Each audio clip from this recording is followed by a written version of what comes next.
Hey guys, today I'm going to be showing you how to make some really easy peanut butter and pumpkin dog treats.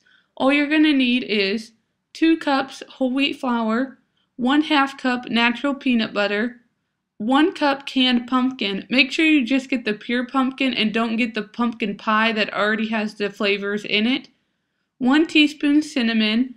Then you're going to need items such as a cutting board, a rolling pin, a mixing bowl, mixing spoon, a baking sheet, your measuring cups, and your cookie cutters.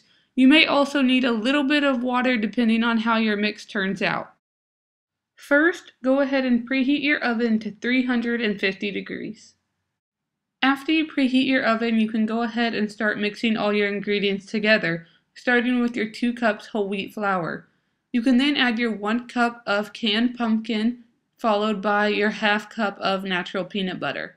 After that, you put your final ingredient in, which is the 1 teaspoon of cinnamon. You can then start mixing all your ingredients together, trying to get it to a nice normal consistency.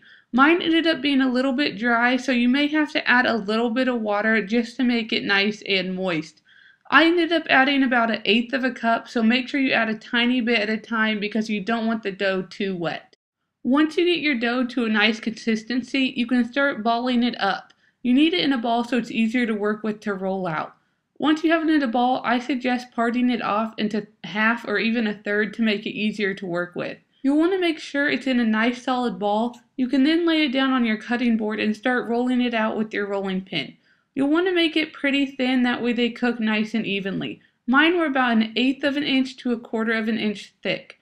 Once you get it rolled out, you can just get your cookie cutters. I have Halloween ones here right now since it is so close to Halloween.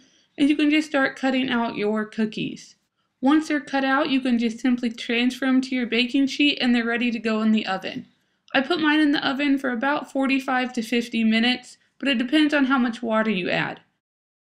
You want the cookies to be pretty crunchy, so you'll know they're done when they're firm to the touch. Depending on what size cookie cutters you used, this recipe should make about 20 good-sized treats.